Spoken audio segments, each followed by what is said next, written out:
उत्तम क्षमा माधव भवार में, सत्य शौच संयम तप त्याग उपार है। आकिंचन ब्रह्मचर्य धर्म प्रसार है, बहुगति दुख के कारण मुक्ति करता है। बोले पंच परमेश्वरी भगवान के, अनंत परमेश्वरी भगवान के, पार्श्वनाथ भगवान की, शांतिनाथ भगवान की, सत्यनारायण महावीर भगवान की, ओमकेश्वर बाहुबली भगवान की, भगवंतों की, अजय श्री कंकुल गुरुदेव की, अजय श्री सामंत स्वामी की, अजय श्री देवरंजी जी महाराज की, मंत्र श्री जयंत जी महाराज की, समस्त आचार्यों की, महाराजों की, द्वादशाध्याय माता की, लक्ष्मण महापर्व की, उत्तम सत्य धर्म की,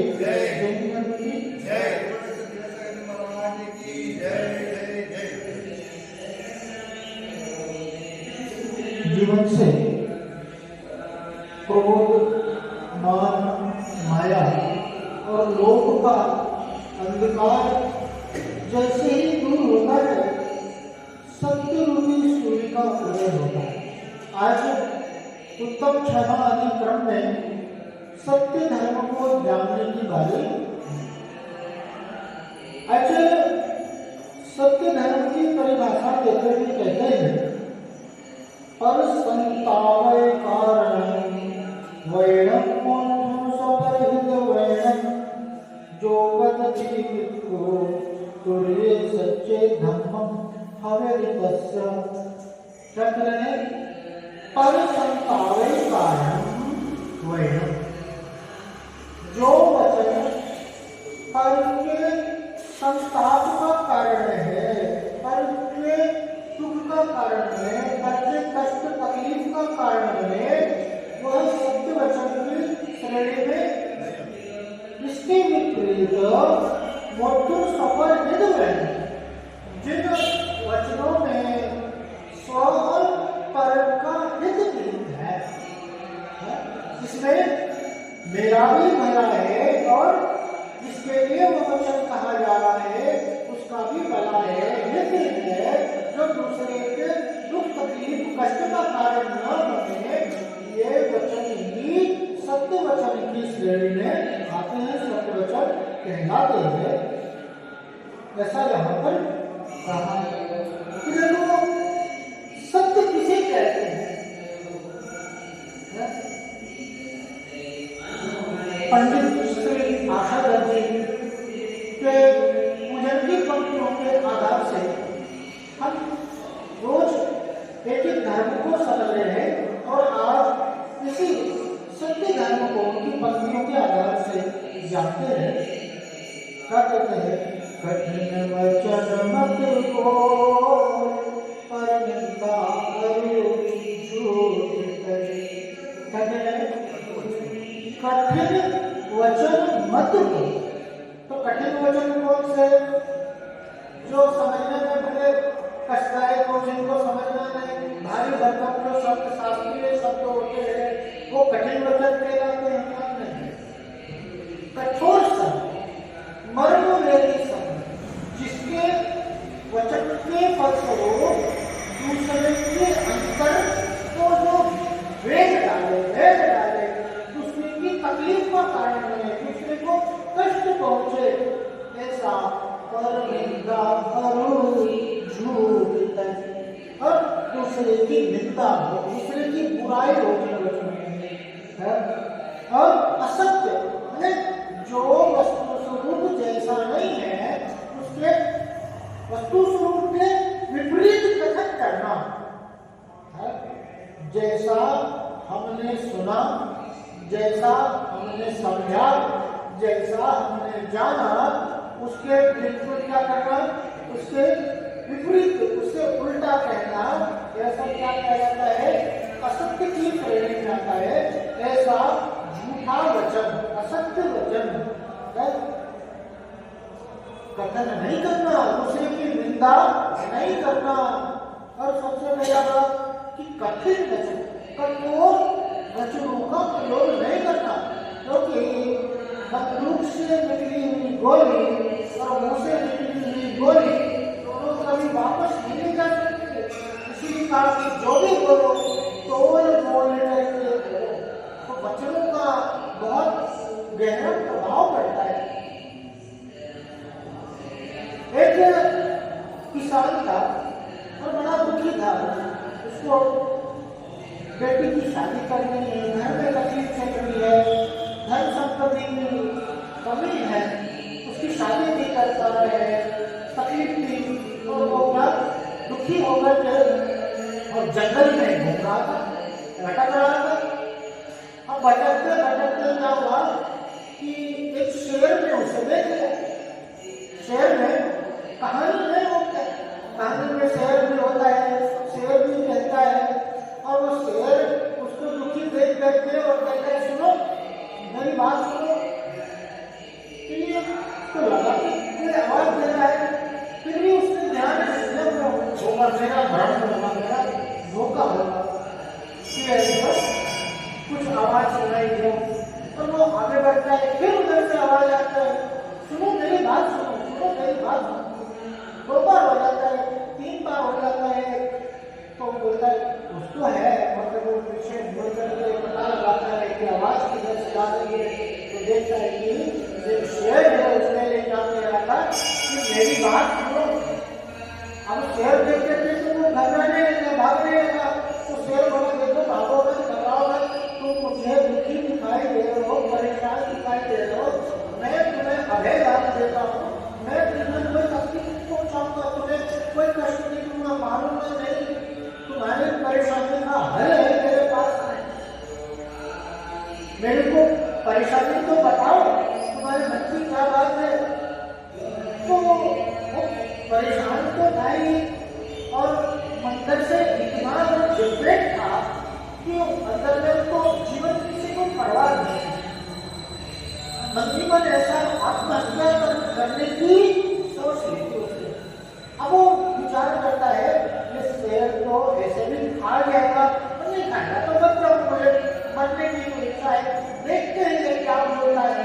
और वो शेर के पास चला जाता है और शेर उसने पूछा तुम्हारी परेशानी का क्या कारण है।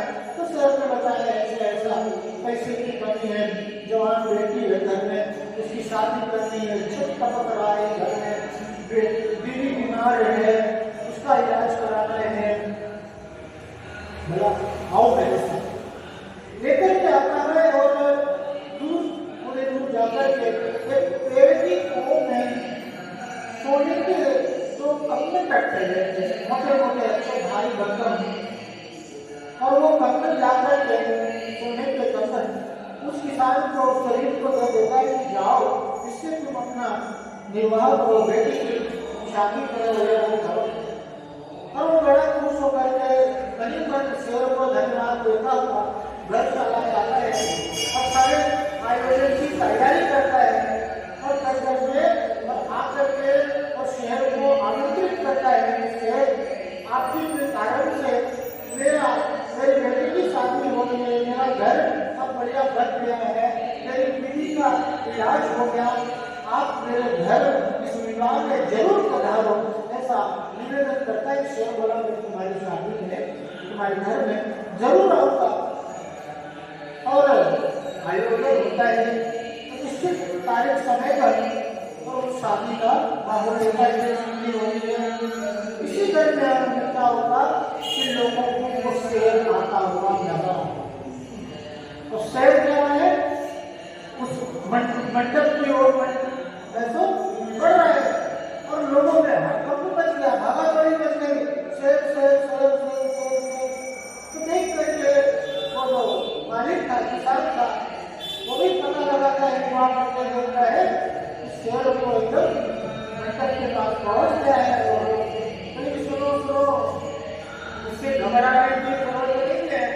और क्या उसके मन में कुछ समझ में नहीं आया क्या बोलो। तो बोला जिससे तुम डर रहे हो शेर नहीं तो गधा है, तो कुछ नहीं लगेगा, नाम का शेर है शेर, तो कुछ किसी को हानि नहीं पहुंच पाएगा। और शेर ने जब ऐसे अपमानजनक शब्द सुने मुझे क्या लगा गधा पे है, मुझे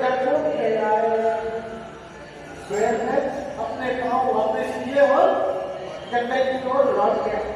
कार्यक्रम हो गया, सब कुछ बीत गया, तो उस किसान के मन में ध्यान आया कि देखो मेरा मित्र शेर आया जरूर था, लेकिन वो वापस लौट गया, तो न हो गई ये बात उसके लिए बुरी लग गई।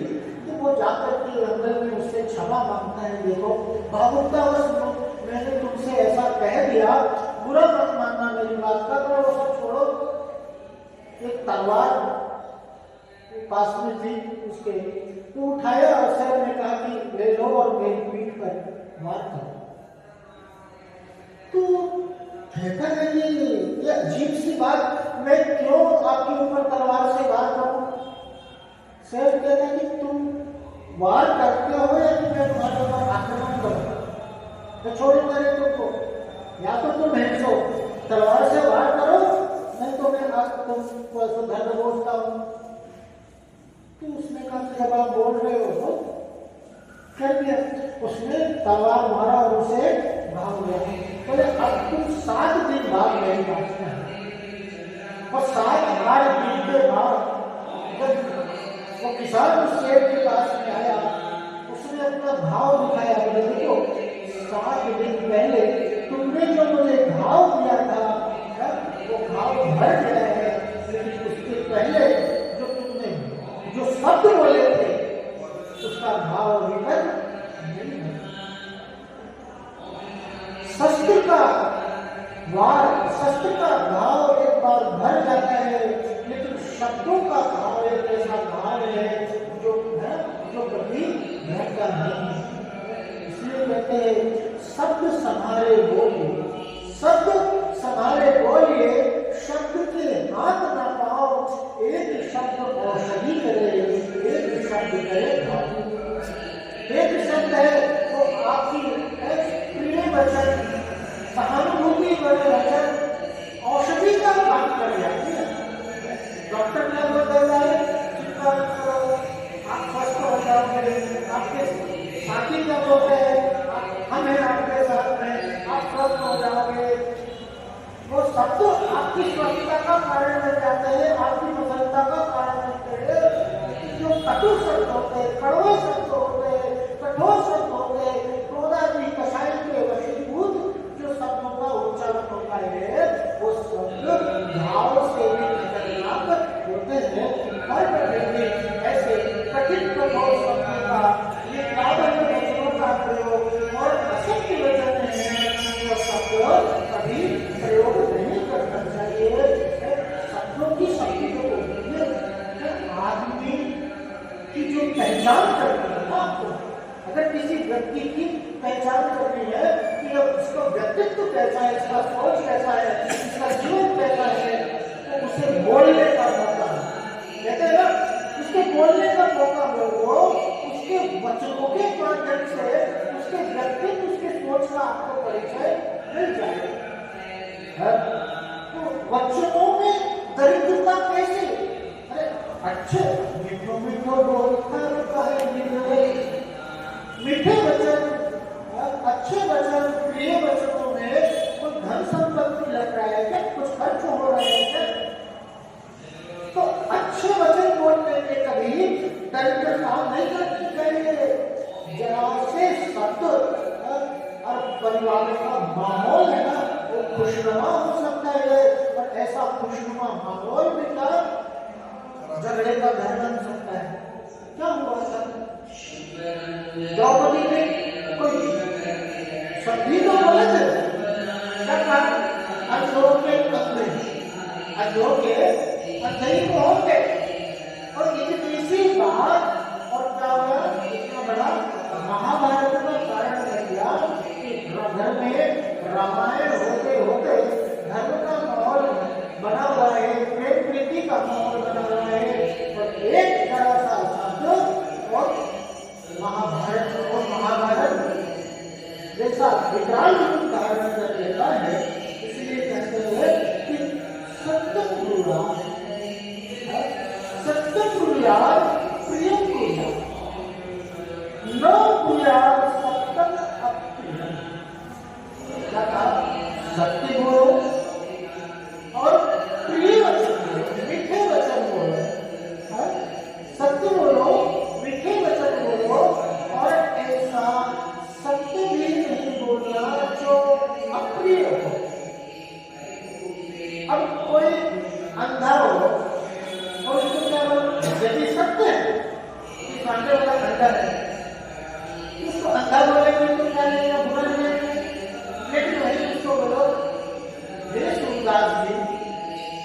चढ़ रहा है इसको, किनारे बैठ के इधर बैठ जा।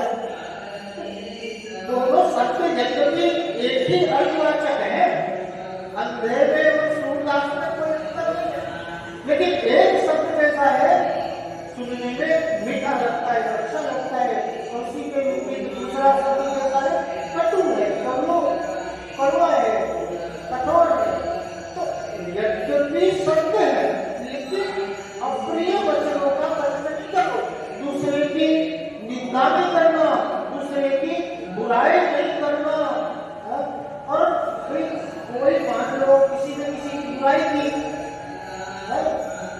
किसी की बुराई की, और आप वो उसने पूछा कि मेरे बारे में क्या बोल रहा था, तो नहीं बोलते ना, वो तुम्हारे बारे में उल्टा पलटा बोल रहा था। अगर आप जैसा उसने बोला उसकी बुराई की, और अगर आप उसको बोलोगे तो उसको बुरा लगेगा कि नहीं लगेगा, हो सकता है दोनों से झगड़े का कारण बन जाए। तो यद्यपि सत्य है, उसने बोला उसके बारे में बुरे शब्द, लेकिन आप उसको लेने कुछ नहीं कहा, तो वो भी क्या होगा, असत्य की श्रेणी में नहीं आएगा। सत्य अर्थात आपके लिए ऐसा शब्द बोलना चाहिए जो सामने वाले को बुरा नहीं लगेगा। ऐसा सत्य बोलो। देखो दो मित्र, सत्य बोलना आसान है कि झूठ बोलना आसान है। कहते आगे कहा सत्यवादी सत्य को जहावानहत की तरह बोला, द्वारा बोलेगा धीरे द्वारा, जैसे बहुमूल्य होते हैं उसी प्रकार से जीवन में सत्य का मूल्य होता है, सत्य मूल्यवान है। और सत्यवादी जग में सुखी, जो सत्य बोलता है वही जगत में सुखी होता है। बात समझ में नहीं आती होगी कि सत्य बोलने वाला कहाँ से सुखी, वो तो बल्कि तकलीफ में पड़ जाता है। सत्यवादी हरिश्चंद्र वो सुखी थे क्या, हर घर चला गया, परिवार चला गया, राजा थे, ये सत्य वचन के परिणाम स्वरूप शमशान में जाकर के और लाश उठाते थे, लाशों को जलाने का काम करते थे। ऐसा सत्यवादी होना क्या अच्छा है?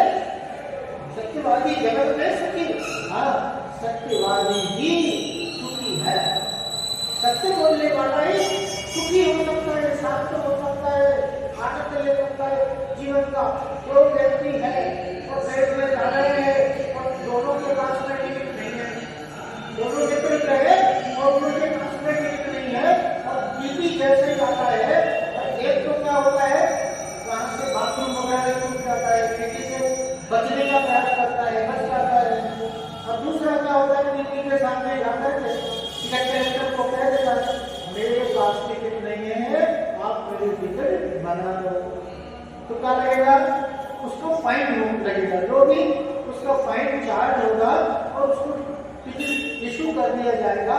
अब आप बताओ बाकी की जो जर्नी है, बाकी का जो सफर है, कौन आनंद से है, टिकट वाला कि बिना टिकट वाला? देखने वाले तो समझेंगे कि बेवकूफ है, जाकर के टिकट बनवाई है। उसको देखो उसने पैसे भी बचा लिए, टिकट भी ले लिया, आनंद नहीं, वो शांति से नहीं बैठ सकता, जिसके पास टिकट नहीं है। अभी दूसरा टिकट आ जाएगा, अभी दूर से पुलिस जाता हुआ दिखेगा, तो शांति से नहीं बैठ सकता, निराकुल नहीं हो सकता। और जिसके पास टिकट है, जिसके पास सत्यता है, वो क्या है, आनंद में है, सुख में है, निराकुलता से है। इसलिए कहा सत्यवादी जग में सुखी।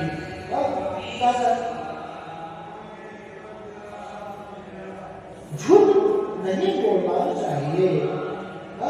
जब अनर्थ का झूठ बोलो, दिन भर में कितना झूठ बोलते हैं, बिना मतलब का झूठ बोलना। अपनी कीमत किससे है? वचनों से अपनी कीमत है, अपने अहमियत है, वचनों से अपनी अहमियत है।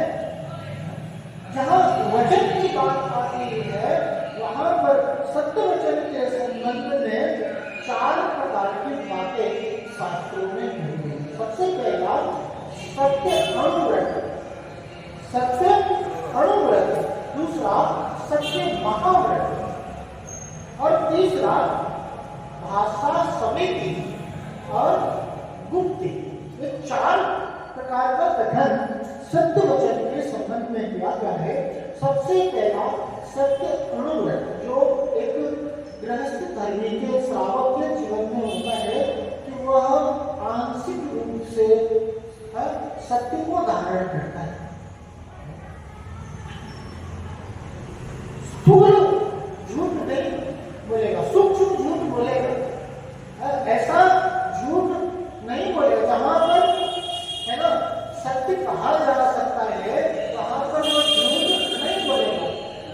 ऐसा सामान्य झूठ होता है, जैसे किसी ने आपसे पूछ लिया कि भैया भोजन अच्छे से किया ना, भले ही अच्छे से नहीं किया, लेकिन हाँ भोजन हो गए, आपको खाने में तकलीफ तो नहीं हुई, हाँ आराम तो आराम से।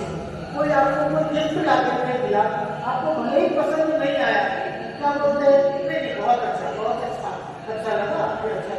तो ये जो सामान्य झूठ है, स्थूल झूठ है, इसका प्रयोग हो सकता है, कर सकता है, लेकिन बड़ा झूठ देना असत्य, तो ऐसा असत्य वचन का विशेष और महाव्रत के अंतर्गत तो किसी भी प्रकार का असत्य का अवलंबन नहीं लेना। जैसे कि उदाहरण आता है ना कि पूरी रात में अब वो लोग महाव्रत के धारी हैं, तो क्या हुआ कि एक गाय जा रही थी और गाय जा रही थी, उधर से शिकारी आया, तो शिकारी पूछता है महाराज से कि महाराज जी गाय किधर गई, तो गाय गई किधर, तो महाराज जी क्यों बता देना चाहिए किधर गई। वहां पर गाय के प्राणों की रक्षा का भाव है ना, अगर गलत भी कहते थे इधर की बजाय इधर गई तो उसमें क्या हर्जा है, क्या नुकसान है? नहीं। एक तरफ अगर उनके लिए अहिंसा महाव्रत का पालन हुआ, लेकिन दूसरी तरफ वहां पर असत्य महाव्रत का पालन नहीं हुआ, असत्य महाव्रत में दोष लग गया, ये मायाचारी है। इधर का उधर बोले, वो बोला कि जवाब दो, नहीं जवाब दोगे तो मार देंगे, जान से मार देंगे, सच बताओ किधर की बात। महाराज ने मार दो, मारते हो तो, लेकिन कभी महाराज असत्य वचन नहीं करेंगे, क्योंकि वहां उनके लिए महाव्रत का धारण है, महाव्रत का संबंध है। किसी भी प्रकार का बोलेंगे, मौत करेंगे, उसकी जवाब नहीं देंगे, लेकिन महाराज कभी असत्य वचनों का उपयोग नहीं करेंगे। ये कहलाता है सत्य महाव्रत, क्योंकि वचनों से प्रमाणिकता होती है। और इसीलिए कहा जाता है कि महाराज जो भी कहते हैं तो क्या कहते हैं, उसकी बात अनुकरण है, क्योंकि वो कभी असत्य वचनों का प्रयोग नहीं करते। उनको क्या लेना देना, आप प्रसन्न हो जाओगे, आप नाराज हो जाओगे, उससे उनको कोई मतलब नहीं है। वो तो हमेशा सत्य वचन है, उसके लिए और सामान्य व्यक्ति के लिए भी कहा कि हित विहित प्रिय वचन का उपयोग करो। क्या कहा, हित विहित प्रिय, ऐसे वचन का प्रयोग करो जिसमें दूसरे का हित हो, जिसमें दूसरे की भलाई हो। महाराज है जो सत्य के धारी है, जो सत्य का सम्मान करता है, वो कभी अहित वचनों का प्रयोग नहीं करता। दूसरे का अहित और दूसरे का अपकार हो जाए, दूसरे की बुराई हो जाए, ऐसे वचनों का प्रयोग नहीं करता। मित्र और क्या मित्र, मित्र ने थोड़ा बोलो, ज्यादा बोलने की जरूरत नहीं है, क्योंकि ज्यादा बोलने वाला शब्दों का प्रयोग करेगा, अन्यथा बोलने में जरूरत से ज्यादा बोलेंगे, बिना मतलब का जो बोल रहे हैं अनर्थ कथन नहीं करेगा। अर्थवान मूल्यवान शब्द तो वही होते हैं जो हम होते हैं, सब शब्दों में अपनी बात का कथन ये ज्ञानियों का कहता है। हित और जैसा प्रिय वचन, कबीर दास की वाणी है ना, ऐसी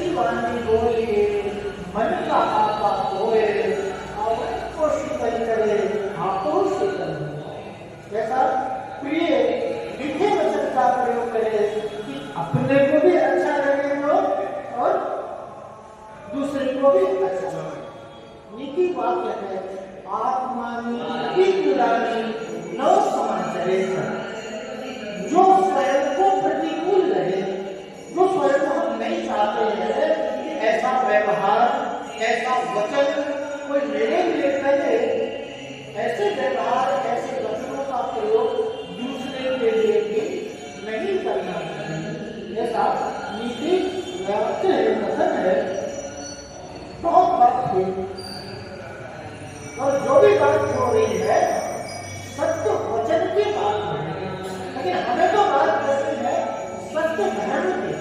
वचन की सत्यता अलग है और सत्य धर्म अलग है।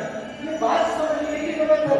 क्या जब भी सत्य धर्म की बात आती है और लोग क्या उसका अर्थ सत्य वचन से लगाते हैं और उसमें संतुष्ट होकर के रह जाते हैं, लेकिन सत्य धर्म अलग है और सत्य वचन अलग है।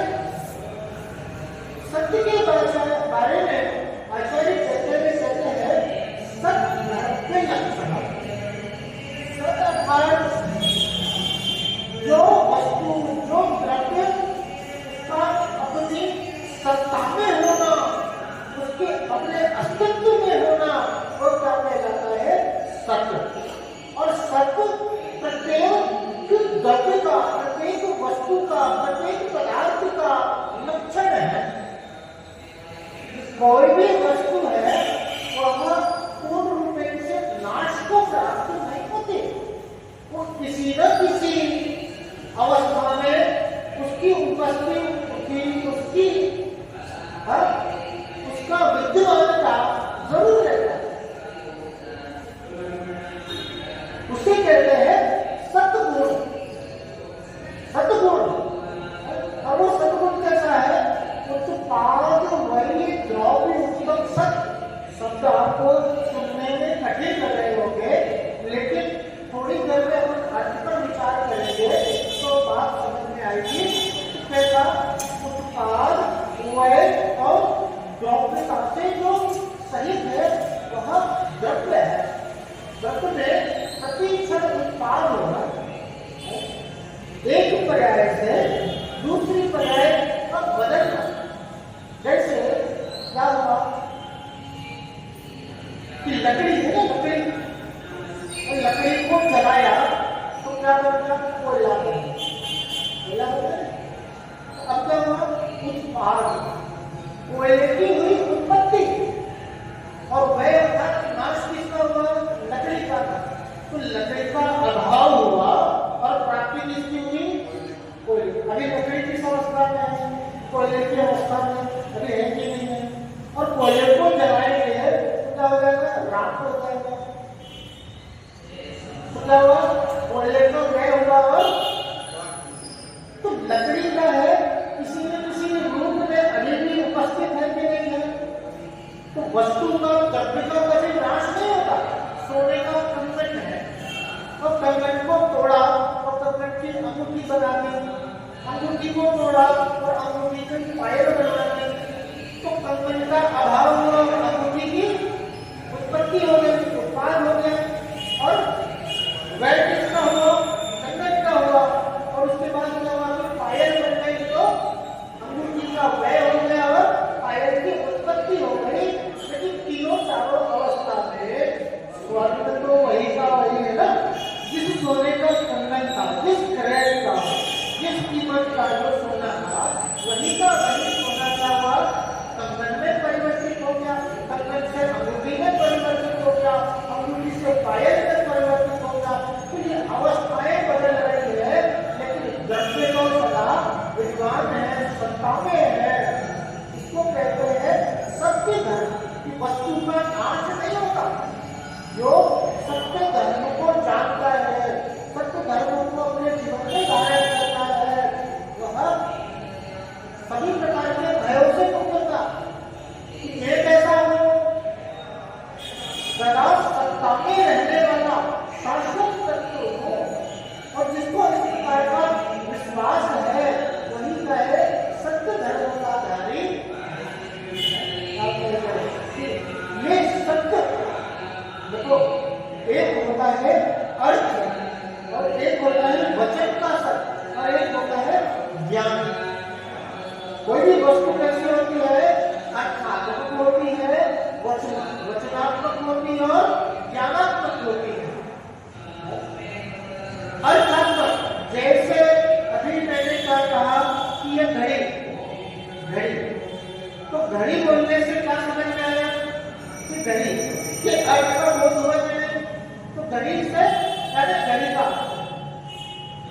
और दूसरा जब वचन से बोलिएगा, वचन से घड़ी बोलने से क्या समझ में आया कि घड़ी का हमें बोध होगा, और जैसे ही घड़ी का बोध हुआ तो ज्ञान में किसका है जो आकृति प्रकट हुई।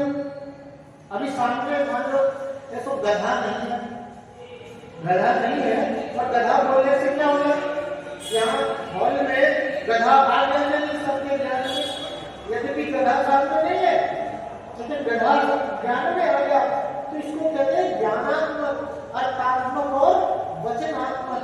कभी असत्य होता नहीं, असत्य होता है, असत्य का अस्तित्व ही नहीं है संसार। अगर इस घड़ी को पेन कह दे, इस घड़ी को पेन कह दे तो क्या हुआ, ये घड़ी पेन हो गई क्या? घड़ी पेन नहीं होगी। हाँ, वचन में बात गलत है, ये घड़ी पेन नहीं है, लेकिन घड़ी को घड़ी असत्य का कोई अस्तित्व नहीं होता। इस प्रकार से यहाँ पर सत्य धर्म को समझा। थोड़ी सी पंडित जी की पंक्तियां रह गई हैं, अपन उसके आधार से और देखते हैं। उत्तम सत्य व्रत पालीजे, पर विश्वास घात नहीं कीजे, साचे झूठे मानुष देखो, आपन पूत प्रकाश न देखो। उत्तम सत्य व्रत पालीजे, पर विश्वास घात नहीं। उत्तम सत्य व्रत का पालन करो, लेकिन किसी का विश्वासघात, किसी को धोखा नहीं देना, क्योंकि साचे झूठे मानुष देखो, आपन भूत सुपास न देखो। कि सच्चे भी लोग होते हैं और झूठे भी लोग जगत में देखे जाते हैं। अरे झूठा जो हो आपन पुत्र भी हो, अगर वो माया चाहने वाला हो, अगर वो झूठा हो, तो भी उसके पास में कोई जाता नहीं, उसे अपना तो नहीं मिलता हो सकता। कोई परिवार का भी व्यक्ति हो, यदि वो ऐसा हो, झूठा हो, ठगो हो, मायाचारी करने वाला हो, तो भी उसका कोई भरोसा नहीं करता, उसका विश्वास नहीं करता। क्या कहते हैं, देखो तिहायत पुरुष साजे, ओ दर्द सन दीजिए, मुनियाद सावत की प्रतिष्ठा, साच गुरु लग लीजिए। क्या कहते हैं कि देखो तिहायत पुरुष साजे, ओ दर्द सन दीजिए। इसका संसार में विश्वास, संसार में भरोसा सत्यवादी का ही होता है। कोई मैनेजर है, अब मैनेजर साहब है, ऐसे तो भरोसे वाले हैं, इसलिए उनको मैनेजर बनाए। कोई है जो छल पकड़ करने वाला व्यक्ति हो, जिस पर विश्वासहीन व्यक्ति को ऐसे मत दिया जाता, तिजोरी की चाबी कुर्सी को देते हैं कि वो विश्वास है, या किसी का सम्मान आदि भी करते हैं। आज मोदी का सम्मान हो रहा है, प्राइम मिनिस्टर मोदी को बनाया गया, क्योंकि वो सच्चा व्यक्ति है, जो कहता है वो करता है, और कहे कुछ और करे कुछ है।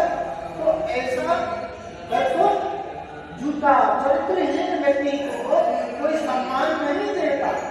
तो चरित्रवान है, सत्यवान है, ईमानदार है, भरोसे वाला व्यक्ति है, वही सम्मान का पात्र होता है, वही जगत में पूज्य होता है, वही जगत में आदर्श माना जाता है। मुनिराज सावत की प्रतिष्ठा, साच गुरु लग लीजिए। चाहे वो श्रावक हो, चाहे वो सांसारिक व्यक्ति हो, चाहे वो व्रती हो, मुनिराज ही क्यों न हो, लेकिन उनकी वचनों की प्रामाणिकता, उनकी ख्याति, उनकी प्रतिष्ठा उनके वचनों से है। अगर मुनिराज ही हो और असत्य बोले तो क्या होगा, उनका कोई विश्वास नहीं करोगे, उनको भी वो सम्मान नहीं देगा, उनकी प्रतिष्ठा उनके वचनों से आती जाती है। अब यहाँ पर ऊंचे सिंहासन बैठी वसुले, धर्म का रूपति गया, वसुचूक से नरक पहुंचा, स्वर्ग में नारद उतरा। क्या कर रहे हैं? नीचे सिंहासन बैठ के वसु, तीन मित्र थे, वसु, पर्वत और नारद। एक ही गुरु से शिक्षा को प्राप्त करते थे और जब वे आयु को प्राप्त हो बड़े हो गए तो वसु चूंकि राजकुमार थे तो वो तो राजा हो गए और पर्वत आदि अपना काम कर रहे थे। तो एक बार क्या हुआ कि पर्वत यज्ञ कर रहा था तो वहां पर है तो बलि देने की बात आई तो वो अज का उल्लेख था। तो अज का जबकि मतलब होता है और अजन्मा ने पुराना अनाज अक्की चढ़ाते हैं, चावल चढ़ाते हैं, जो चढ़ाते हैं, अब वो चावल दोबारा अंकुरित नहीं होगा, अच्छे है उसको क्या बोलते हैं? अच्छा चावल अंकुरित नहीं होगा उसको कहते हैं पुराने धातु को क्या कहते हैं? अज कहते हैं। लेकिन यहाँ पर विवाद खड़ा हो गया कि वो क्या कह रहा है, पर्वत क्या कह रहा है? अज मतलब बकरा, और नारद कहता है कि तुम्हारे पिता गुरु ने ऐसा नहीं बताया था। अज का मतलब तो पुराना अनाज होता है और वो क्या बोलता है? अज का मतलब बकरा। और यहाँ पर बकरे की ऐसा होम किया जाता, आहुति देने की बात तो ऐसा पर्वत करने लगा। तो दोनों में विवाद खड़ गए। फिर इसका जवाब कौन देगा? बोले तीसरा राजा वसु, जो कि सत्य उसकी सत्य की ख्याति होती थी, उसको रत्नों के सिंहासन पे बिठाया जाता था क्योंकि वो न्याय आदि करने में क्या था? सत्यवान था, सत्य की उसकी प्रतिष्ठा थी, बोलबाला था उसका, सत्य के लिए उसकी ख्याति थी, नाम था। तो बोले जो और कौन हो सकता? अपने मित्र है और वो भी साथ में पढ़ा हुआ है तो वो जाओ अपन जाएंगे और उससे ऐसे जो भी कहेगा वो फैसला करेगा कि अज का मतलब क्या होता है? बकरा होता है या पुराना अनाज होता है। अब पर्वत को और शर्त ये था कि जो हारेगा उसकी जबान काट दी जाएगी, उसकी जबान काट दी जाएगी। अब वो पर्वत को घबरा गया, जाकर के अपनी माँ से करके कहेगी ऐसा ऐसा बात है और कल जाकर के वो वसु के सामने इसका समाधान होने वाला है, आप ही कुछ करो। अगर वसु ने कह दिया कि आज का मतलब ऐसा पुराना धान होता है तो मैं तो मारा जाऊंगा। अब माँ तू ही बचा सकती है। तो वो माँ जाकर के ऐसा राजा वसु के पास में कहती है कि इतने वर्ष मेरे पति ने तुम्हें पढ़ाया, आज गुरु दक्षिणा देने का वक्त आया और कल विवाद का हल तुम्हें करना है। आज का मतलब है सो बोलता है बकरा है और आज का मतलब है सो पुराना धान होता है। तो तुम्हें क्या बोलना है? आज का मतलब बकरा होता है। तुम्हें बोल गए अब है तो वचन से बन गया। गुरु दक्षिणा की बात की तुम्हें आश्वासन देकर गुरु मां आपके कहे विचारी कर होगा और दूसरे दिन जब फैसला करने की बात आई तब ये तो समझ में पड़ गया। राजा वसु ने क्या बोलो? तो राजा वसु क्या कहता है कि पर्वत कहे सो सही। उसने ये नहीं कहा, राजा वसु ने ये नहीं कहा कि ऐसा मतलब बकरा होता है। उसने क्या कहा? पर्वत कहे सो सही। और इतना कहना था कि उसका जो सिंहासन था वह जमीन में धस गया और नीचे तो नरक में जाकर पड़ गया। इसका तो नारद का जवान काट दिया है। लेकिन क्या हुआ? वसु झूठ से भी नरक पहुंचा। इस झूठ के प्रभाव से, इस असत्य के प्रभाव से वो सत्यवादी राजा नहीं क्या हो गया? नरक गति को प्राप्त हो गया और ये स्वर्ग में नारद है। नारद है, ये नारद हो नहीं, नारायण प्रति नारायण नारद जो थे, नारद वो नारद नहीं, ये नाम का नारद था। ये पर्याय से नारद नहीं था और यह नारद अपने सत्य के प्रभाव से ये स्वर्ग को प्राप्त हुआ। इस प्रकार से हम देखते हैं कि सत्य वचन का प्रयोग अपने जीवन में भी करना चाहिए। अगर धारण करना है तो सत्य धर्म को धारण करो, सत्य स्वरूप पर विश्वास करो, सत्य स्वरूप पर भरोसा करो। तो सत्य स्वरूप आत्म स्वाभाविक अपने आत्मा को जानता है। अपनी सत्य स्वरूप आत्मा के आश्रय से जो अंदर में निराकुलता शांति की उत्पत्ति होती है, वही क्या है? सत्य धर्म है। ऐसा सत्य धर्म वचन रूप और धर्म रूप के सभी के जीवन में आए, सभी का हित हो, सभी का कल्याण हो। यहीं तक बड़े पंच परमेश्वरी भगवान की, अनंत परमेश्वरी भगवान की, पूर्ण पार्श्वनाथ भगवान की, शांतिनाथ भगवान की, काशीनाथ महादेव भगवान की, ओंकारेश्वर बाहुबली भगवान की, 24 तीर्थंकर भगवान की, अजय श्री कंकुंज देव की, अजय श्री समुद्र स्वामी की, अजय श्री देवमूर्ति जी महाराज की, हम श्री जयदेव जी महाराज की, समस्त आचार्यों की, महाराज की, पाकिस्तान के माता की, संरक्षण महापर्व की, उत्तम सत्य धर्म की,